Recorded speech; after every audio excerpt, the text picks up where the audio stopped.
I'm once again trying to play Soul of Purity and Light in GOAT format.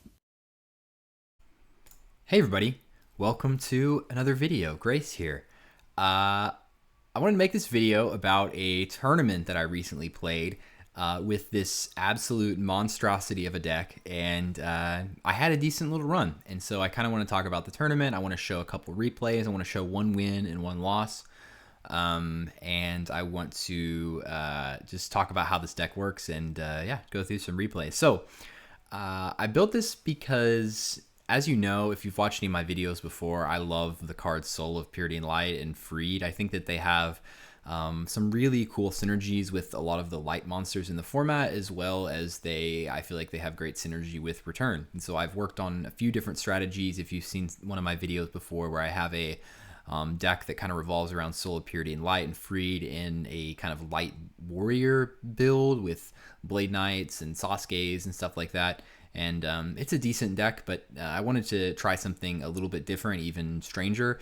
And so I kind of came up with this. So I've played the Paladin of the White Dragon deck with Blue Eyes. I know Alethea and JDZ made a cool video about a deck that kind of revolves around the Blue Eyes part of this. But this deck is quite a bit different from that. Doesn't have as many OTKs, but it's still OTKs because you're not running Stein and stuff like that. You're not running Darks. This is all revolving around the light monsters. And I think if you want to run like rituals, I think that Zork is probably just like slightly better than this. But this is still a really good deck, and yeah, it performed really well in the tournament I recently played. So I'll kind of explain what the function of the deck is. So essentially, you're getting free pluses off of Manju, and I think this list might have slightly changed. I can't remember if I had a Senju in the main deck, but essentially you're getting pluses off of these, and they're just bodies that you're putting on board. And if your opponent doesn't have like answers to them, they can stack up damage pretty quick, and they also they're just fantastic. They just plus instantly, and you put a 1400 beater on board that is going to go to the grave eventually to get lights into your grave. So that's kind of the whole idea of it. You plus off of it, you get your paladins. Now, one thing that people don't always realize about ritual decks is that you are very rarely actually summoning the ritual monster. Most of the time you're just using it as extra discard fodder. That's why we have the triple wing blast. That's why I run obviously graceful and tribe and other discard outlets, and they're mainly used just to fuel your discards and to get lights into your grave. That's kind of the whole function of the deck. But when you do summon it, it can come in handy a lot. So this card is basically like a giant Mystic Swordsman level 2. It destroys a face down monster if you attack into it, and it has 1900 attack. So in a pinch, if you need to, you can summon it out. It's level 4, so you don't always have to like tribute Manjus to bring it out. You can get rid of another copy of itself, or you can get rid of like one of these level 4 warriors, or very often if I summon it, I'll just get rid of a Thunder Dragon. And you bring it out, and you can basically get a free plus on a face down with it. And yeah, I just think it's a really good card, good 1900 beater, but you really are not summoning it that often. Mostly it's discard outlet and to get lights into your grave. Other good cards, I ran a small warrior package with Sasuke, Blade Knight, DD Warrior Lady, Exiled, and then double Freed. You have so many ways to get lights into your grave that it's very often live, and this is just an insanely powerful card. I think it's criminally underrated. I mean, you have to have a deck that kind of works around it, obviously, like this, for Freed to effectively function, but really, really good. You just instantly plus on summon. It deals with Chaos Sorcerer, it deals with BLS, it deals with a 2000 Blade Knight, it deals with Breaker, it deals with a lot of different stuff. In the control matchup, it's not as good, obviously, because it does nothing against a lot of cards in the control deck. So I'll side it out then. But against the two like biggest decks, Warrior and Turbo, I think it's a really, really good card. And then 2 Soul of Purity and Light. And the kind of idea of the deck is that you're banishing all of these lights that are in your grave to bring out Freed and Soul of Purity, and then eventually you can set up big return plays with all of the banished lights. Usually you'll be bringing back Thunder Dragons and Manjus, You can't bring back Paladin, obviously, unless it was successfully summoned. So you won't be bringing this back unless it was successfully summoned. But you'll also be bringing back these warriors, and you just have a ton of stuff, ton of big beaters that you can bring back off a return to put insane amounts of damage on the board very quickly. I also just really like Soul of Purity and Light. I've mentioned this 1,000 times. It's just a great card. I like it a lot in the warrior matchup because they just don't have a ton of outs to it. People don't know what it does, so they are really, really surprised. They'll, I'll summon a Blade Knight and they'll torrential my field, and then I'll go Soul of Purity and Light, and they're just out of traps. And I don't know, just a really, really good card. Very easy to summon in this deck, very often live. I kind of went 2 and 2 of these that banish from the graveyard. I think it was a good ratio. And also freed searchable off of Rhoda as well. So then triple Thunder Dragon, just the perfect card for this deck because it combos with all your light stuff. 1 Sangan just to help search out Sinister. Since you are running triple discard traps, I wanted to have Sinister in this deck. As well as Tribes, just too good here. So that is the monsters. Double Rhoda to search out whatever these beaters you need whenever you need them. Double Nobleman, got the Trinity. The 1 White Dragon Ritual to search out in case you need to summon the Paladin. Snatch, MST, Heavy, Book, just stuff to kind of well round out different sorts of matchups. 2 of the big mass removal traps as well as Ring because it's so good. Double Return, Triple Wing Blast. I'm sure you can change the ratios on the discard traps if you want. If you want to go like 2 and 2 of Raigeki, Breakwing Blast, or whatever you want to do really if you decide to play this deck. The side deck is not super well thought out. It's just a bunch of random stuff that I feel like is good in certain situations. BLS I bring in when I'm bringing in the Zombiras because then you potentially have enough darks. Hypothetically, I don't know if I even really did that during the tournament. I like Brain Control in this deck because if I understand correctly, you can like Brain Control their monster and then use your White Dragon and tribute it off to summon Paladin, which is cool. Then all just other good stuff. Lightning Vortex. I had it in the main deck originally of this deck because it's just a great, you have tons of discard fodder and it's a great mass removal, but I decided to side it out against certain matchups. So yeah, that's kind of the idea of the deck. Let's go ahead and we can kind of see it in action real quick. I'll show the tournament. I finished, this was the $100 GOAT format Friday tournament. And I don't know why I decided to bring this deck to it. I don't know. I just wanted to play something different, have a little fun. I'd been playing on the ladder a bit with this, and it was a lot more powerful than I was originally expecting. I was like, you know what? Let's bring this to a tournament. Let's play against some good players and see how it functions. And so I finished in 9th place. I went 5 and 2. I guess I got 1 bye, so technically I went 4 and 2. And played against some really good duelists, and it was a lot of fun. So let's go ahead and get into the replays to kind of talk about how the deck functions. Alrighty, replay number 1. My opponent is playing Control, which you will soon find out, and I'm playing this Paladin stuff. He starts off. I lost every single rock, paper, scissors this entire tournament, which was frustrating, but still did okay regardless, so I'm not super upset. Not always great seeing double Paladin in your opening hand, but it's alright. Go ahead and duo before anything else. Don't want to give any information away.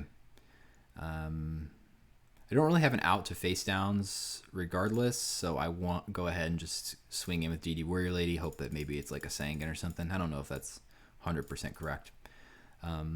If I had an out to the second spy, I would consider using the Warrior Lady effect, but I'm just going to ride it out for now, kind of knowing that this might be an extended game. Normally, like in situations like this, you attack a Warrior Lady into a spy. If they don't have like an immediate out to your Warrior Lady, the game's going to go on long. So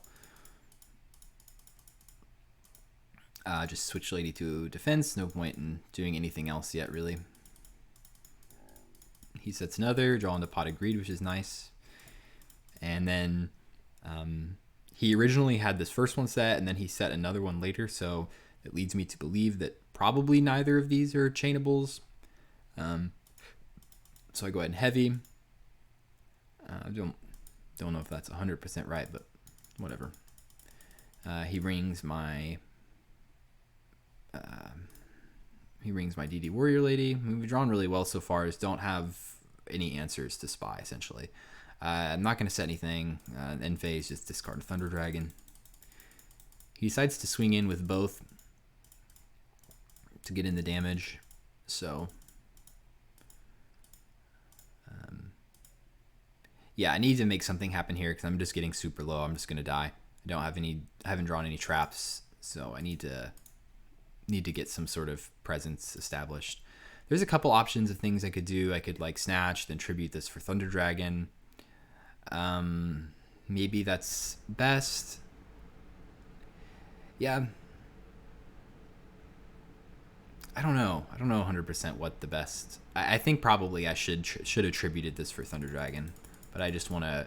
Oh yeah, the reason I didn't do that is because if I do that and he has an answer to the Thunder Dragon, if I just probably die next turn if he has like another monster. So I went ahead and I'll just crash the spies, and then I can at least set Sankin and try to get some sort of defense established. Because if I use my normal summon on the Thunder Dragon, then I'm kind of up a creek. I should have known though that he probably had knock because I hadn't said anything yet. So luckily though, he doesn't have enough to kill, and he brings out Breaker, which makes my Freed live. I decide to go ahead and do this now, bring out the Paladin, because I'm not going to get much value out of it anyway. I know that Mirror Force is gone, so my main concern is simply Torrential, and this is also to try to go ahead and bait the Torrential. But why would he would never Torrential there anyway, so it doesn't make any sense. But then I go ahead and go Freed, use Priority, banish the Breaker, and yeah, that's why I love this card. Just instant +1 free. I also, I drew too many of the Paladins, but luckily even without Manju Senju, I was able to get this thing summoned. Okay, so then he goes Scapegoat. At a certain point, I was basically thinking he's on like Turbo until I see this. I thought he was maybe like on Turbo with the DD Warrior Lady or something. So then I see Control. Let's go ahead and just attack into both of these face downs. Main phase 2, I set the Freed. I don't quite know about that. Maybe I'm thinking that if he has another Scapegoat, I can at least get 4 monsters on board next turn and try to attack through all of them, but that's extremely risky. Yeah, not 100% sure why I set this, but I don't think it's horrible either. He sets 1. I don't want to play into Torrential at this point, so I'm just going to attack with these 2. We know that he doesn't have Scapegoats, or he probably would have used it. So I am a little concerned about Torrential. Okay, so he brings out Zambira, attacks over my Freed. So I would have to crash the Paladin, but luckily I set this Freed so that I can get the Freed Plus. Right here, the fact that he Solemns rather than using Torrential leads me to believe he doesn't have it, so that's good. So now, if this back row isn't real, he's just dead because I summon Exiled, pop. And then Paladin goes in for game. What was his set? Heavy. Okay. Curious what he had in hand. Let's see. Kind of bricked up there. He must have just drawn the meta, or like later after the Scapegoat tokens were already destroyed. But kind of shows you the power of this deck. It can play really fast. I got instant pluses off of the first Freed. The second Freed had to get met with a Solemn that set us up for game essentially. So obviously drew well with Duo and Greed, but starting off with double Paladin wasn't amazing either. So alrighty, game 2.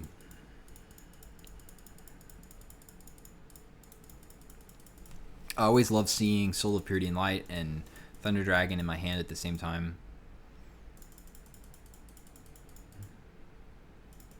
So it's all pretty straightforward. You just basically always want to just summon Manju when you have an opportunity to. Just get that free plus. I'll go ahead and set both of these because I plan on, in standby phase, using Wing Blast to send back his face down so he can't resolve some sort of powerful flip. One thing about that is I am used to playing Warriors. I'm used to playing like Solemn Judgments. I'm not used to playing discard traps, and so playing this deck has been a learning experience for me on how to effectively use the discard traps. I see good players when they pop their discard traps, but I don't know always the best times to do it, so not sure of always the best timing. In phase, he hits the ring, which is fine, and then standby, send back his face down. He goes Breaker, that's fine. Manju already did his job. So draw into duo, which is nice. We hit Nobleman heavy, which weren't really doing anything for him anyway. But now we know. Now we can kind of play more deduction to figure out what he could have. Soul of Purity and Light just pluses here instantly. I thought quite a bit about this, about whether or not to... Basically, my thinking is that if this attack doesn't go through, let's say he has like a battle trap or something, which he easily could. If he hits me with like a battle trap, then I have no way of bringing this Mobius out. My hand is just completely dead. So I wanted to try to get as much value out of this Mobius as possible. So I'd go ahead and decide to, kind of go minus a little bit by tributing this off here. And we run into Scapegoats, which is unfortunate, but that's just how it goes. Attack over the Breaker. He snatches. Nothing really much to do here, just clear the tokens. Take another 24 to the dome. So now I draw into Brain Control, which is going to help me out here, get me out of this pickle. I decide to go ahead and Brain Control, and I plan on tributing this off for Thunder Dragon, but I want to attack first in case it's Spy. It is. So then I'll tribute it off main phase 2 for Thunder Dragon. He sets 1. Rhoda for Sasuke, which is nice. It's nice to have this flexibility with Rhoda in a deck like this because you can search for the beater that you need when you need it. So, decided to go ahead and just try to swing in here. Run into a Mirror Force. So, I mean, I could have gone exiled, I guess. But I just didn't quite have the read that he had the Mirror Force. I'm just thinking at this point, like I see Scapegoats, I see this, like he might be on like Decree, no traps or something like that. So maybe a little hasty there on the that. So I go ahead and go Soul of Purity. I'm trying to hit for the full 2000, so I'm going to swing in with Ashura on the Spy and the face down. I'm making sure, is that the correct ordering? I guess so, yeah. Attack into Faith, which I don't have any answer to Snatch, and so that's it. All right, game 3.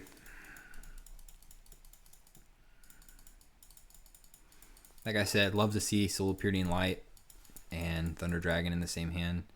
But I want to go ahead and try to establish a little bit of board here. So I'm going to go DD Warrior Lady, set Ring. Sometimes when you don't know what to get off of Rhoda, if you want to go ahead and establish a board, like DD Warrior Lady is just such a fantastic card to bring out. I mean, they always just have to trade 1 for 1 to get rid of it, and it's just sticky. They can't do a lot of things against it. The only thing that can be frustrating is if you decide to set like an MST or something and they go Breaker. Like Breaker is very good against DD Warrior Lady, but that's why I have the Ring set. So if I didn't have Ring, I probably wouldn't make that play. Sometimes you just summon DD Warrior Lady raw without any back row, and it's still pretty effective. So, all right, sets 1. No answers to any flips. I mean, I guess I could technically set Wing Blast here and then in standby send back his face down. I don't know. That's not horrible, I guess. But I'm not concerned about Spy because we have Tribe and we have Torrential. So I decide I want to go ahead and just wait this out. Let's play a little bit slower here. He MSTs, go ahead and ring the Spy. I guess that's correct. Then he sets 1. Now I go Manju. If I had already had one of these guys in hand, if I already had the Paladin in hand, I would definitely summon it here to get the plus on his face down. So Paladin can come in handy sometimes. So he gets back an MST. And I go ahead and decide here, knowing that he got back MST, my Torrential becomes quite a bit worse.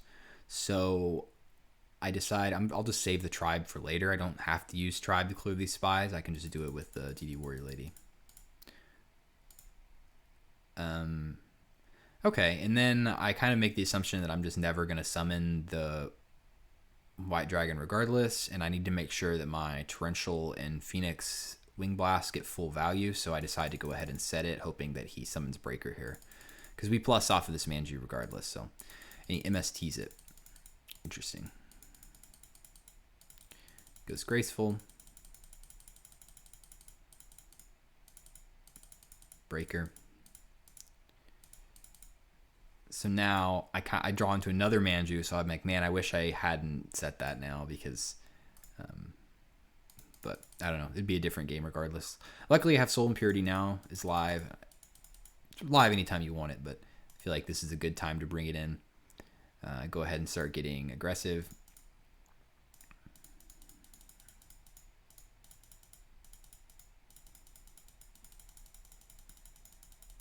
Set the Wing Blast.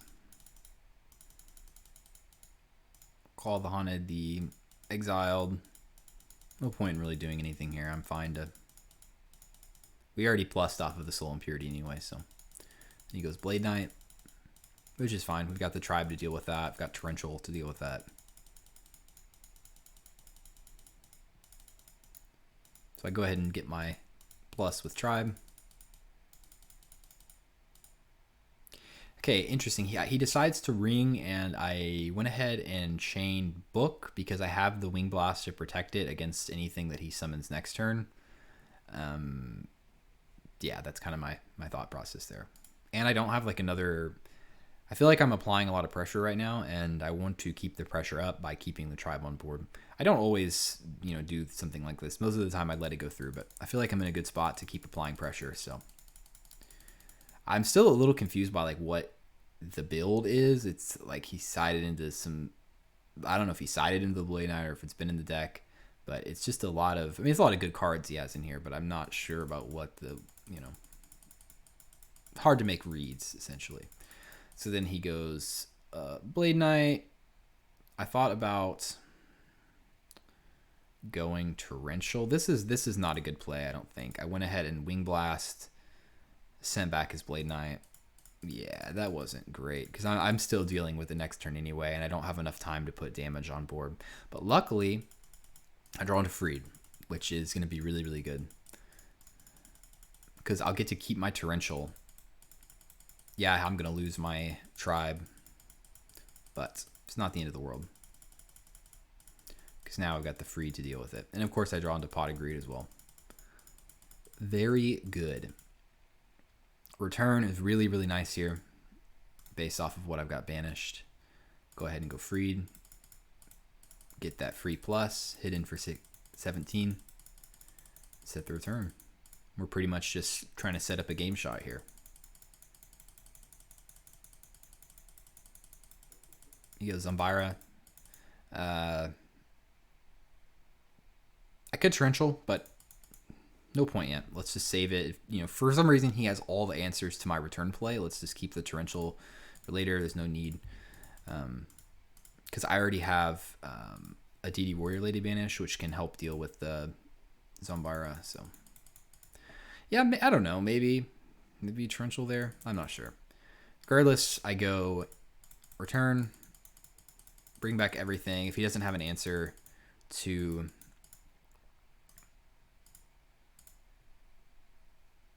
the DD Warrior Lady, then it's game. So, and he's not. He has a meta set. And return did the thing.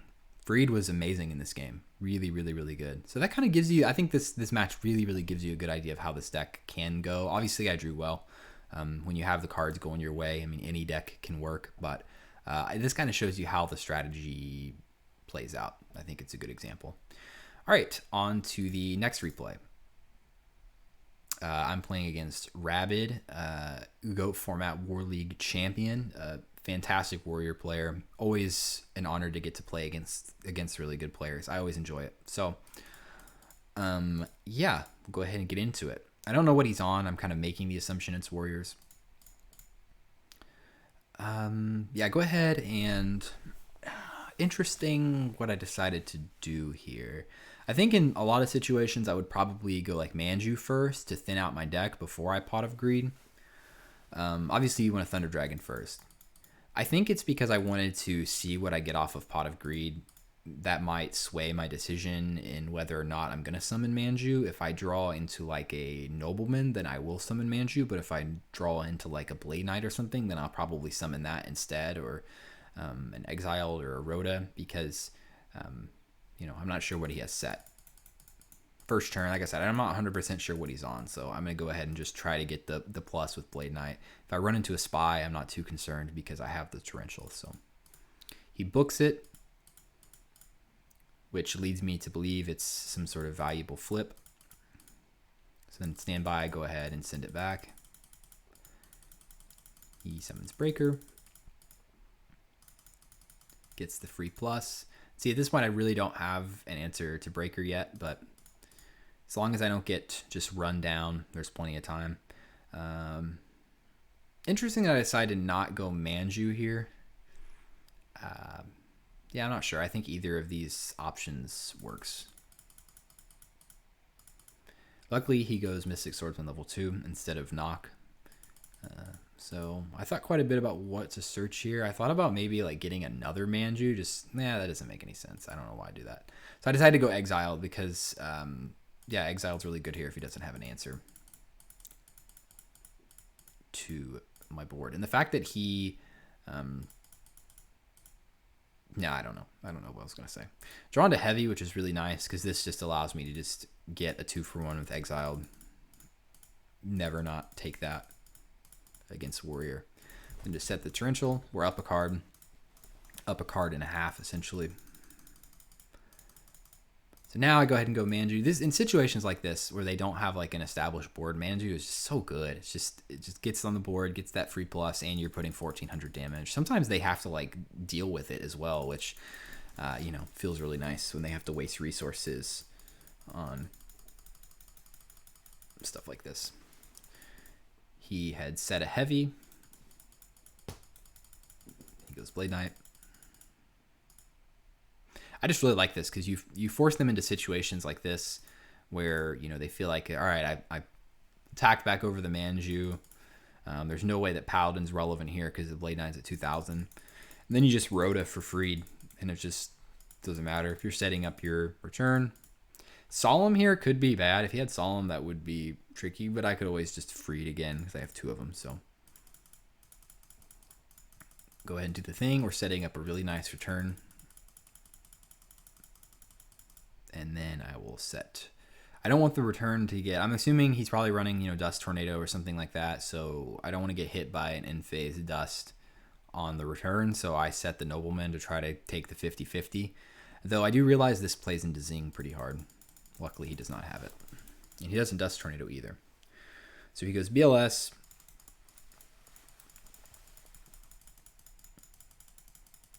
Ultimately decides to banish. And then set 1. So a lot of different options here. I could always go Freed again. I could return somehow, use Freed's effect because it's returned. I could go Tribe. Few options here. I think maybe what might have been better is go like Free or Tribe, discard, and then just discard the Thunder Dragon, just kill the BLS and try to get in with the Tribe. And if the attack goes through, then I can maybe consider going return. But I don't know. So then Freed gets Solemned, and I decide now to go ahead and go for it, I think.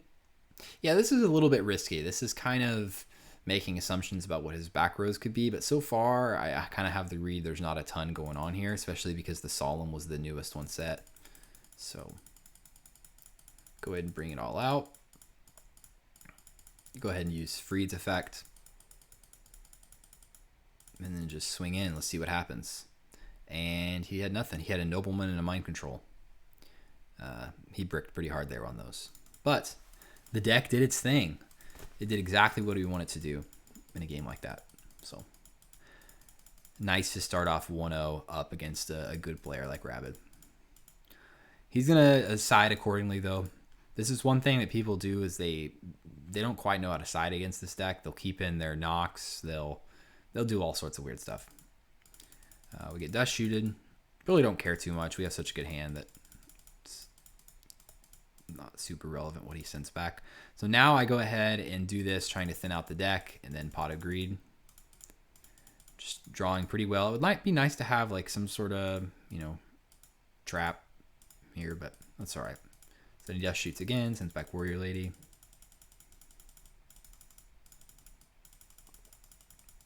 Kaiku is, I will mention this right now, Kaiku is a really big problem for this deck. It shuts down your Soul Impurity and Light. It shuts down your Freed. I mean, when they do banish, though, you do set up return, which is nice, but at the same time, Kaiku is a big problem. You need a 2000 Blade Knight to deal with it. You need to summon Paladin to deal with it. I did side into Zumbira. I have had one or two Zumbiras in the side for this situation, so.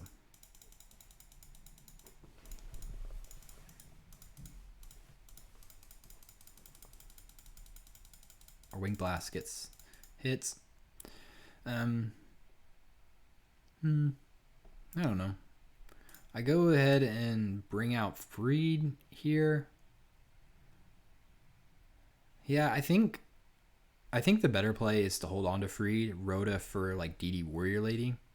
Because DD Warrior Lady is just much more sticky. I mean, if he goes like Blade Knight at set 2, then he just gets a plus back on me on the Freed, and my Zombira is at 1900, and I have no defensive capability outside of like brain controlling his guy. So yeah, I don't know. Maybe I think DD Warrior Lady summon and then keep the Freed in hand for a later date would have been better. But regardless, I want to go ahead and start getting aggressive. We've got a hand that allows us to do so. Yeah, like right here, this is just, if I had a DD Warrior Lady, I at least deal with one of these monsters. He goes Berserk Gorilla, and then attacks over the Freed. Soul Impurity and Light is awesome against Berserk Gorilla because if they don't have an out to it, you just summon it, and then they're forced to crash, basically, because of Soul Impurity's effect, and your Soul Impurity will live. There's a DD Warrior Lady. This game would have been a lot different if I'd have made that play. Okay, so a lot of different options. I need to get the Kaiku out of here as quick as possible, or the Soul Impurity does nothing. So I go ahead and decide to brain control the Kaiku. I'm going to crash it into the Gorilla. If he uses like a battle trap, then, well, there's no reason he would do that, but not that I can think of. Luckily, he doesn't have like a Book of Moon or a Solemn or anything here.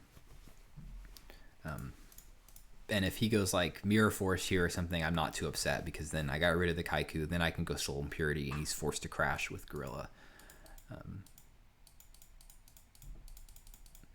Right here, I'm trying to like bait out a battle trap. This DD Warrior Lady is kind of expendable at this point because I have, I force him to attack into Soul Impurity. So I'm thinking he's going to use a battle trap here, but he doesn't. He lets it go through. So we don't quite have another light yet in Grave, but I do have Rhoda to help me get there. So this shows you can kind of brick a little bit. So not in a horrible situation. DD Warrior is not great because then I'm not going to be able to send to Grave whatever I, get. Mobius isn't doing it here for me. Decided to go ahead and go Freed. I mean, I could have gone like Sasuke, but I think I might have sided out Grandmaster Sasuke. I'm not sure. So yeah, banish. So our Soul Impurity Light's still not alive. So, but there's a lot of good cards that I can draw here that will help me get back into the game. And unfortunately, I draw into the second Paladin. So I wanted to include this replay because, I mean, with a deck like this just shows what can happen sometimes. Sometimes you just don't got the goods. You brick. It's too synergistic based, I guess, if that makes any sense. And I draw into return, which is nice, but I'm going to have to use it to protect myself. If I could just have survived like one more turn, oh my gosh, this return would go absolutely nuts. Because I could do all sorts of stuff where I could like crash the Manju. I could attack over the zombie. I could force him to to send this stuff to Grave, and then that makes my Soul Impurity Light live. That makes my Mobius go off. So let's see what he had set. He had Saku, Heavy, and Solemn. So yeah, I don't know. But regardless, I have to use Return here to survive, which sucks. He has the Solemn, so it's just game. Close one, though. Close one, though. I think I just kind of bricked on that last draw when I drew into the second Paladin. That really hurt. There was a lot of cards that would have helped me out there. But regardless, really well played by Rabid. Good warrior players, they're not gonna just Saku the first thing you attack with. They're gonna hold a lot of those cards for a long time to make it harder to know what they have reads on. All right, so I started off. I set Sangan. Sangan's always great to set. I mean, if you're desperate to find like a Sinister, this isn't always amazing, but I really like setting Sangan against warriors because if they have the knock, they have the knock. But a lot of times they'll use Mystic Swordsman level 2 on it, or they'll use Exiled on it, and you get a really nice plus. He uses Nobleman of Extermination. I was a little surprised by that. It's interesting. I don't quite understand the theory behind that. I'm sure Rabbit has some good reasoning. I think if you hit like Solemn, it's really nice, but I'm not 100% sure. So he goes Berserk Gorilla, hits the Sangan. I get Manju. I thought quite a bit about this. I just feel like since I don't have any discard, if I had like a tribe, then I would consider getting like Sangan or Sinister, but I decided to just go Manju just to get the free plus and kind of get my engine rolling. Because eventually I'm going to draw into the Soul Impurities. I'm going to draw into the Freeds. I decided let's just get full aggression here. I have the Book of Moon to protect anything that I snatch. So I'm like, let's just hit that. We hit a Dust, which is nice to see. So he has less outs to the snatch. So then I get the plus with that. And then I'm going to snatch and just get in some big damage as quickly as possible. Set the Book of Moon. Later, I'll plan on setting the Return once I can get some stuff going with it. DD Warrior Lady synergizes well with Return as well, so that's nice. He goes MST, I chain Book. He goes Tribe, attacks over. Kind of unfortunate he had the MST, but I mean, it makes sense. He's going to side into a lot of spell trap removal, so it's not unreasonable to expect that he'd have both. Right here, I'm trying to just trade the DD Warrior Lady with the Tribe, get it off the board, get the Warrior Lady banished to make my return better. Fortunately, he has Saku. I would like to have Freed, or not really Freed. Well, Freed would come in handy at some point, I'm sure, but I would like to have Soul Impurity and Light here. That'd be really nice.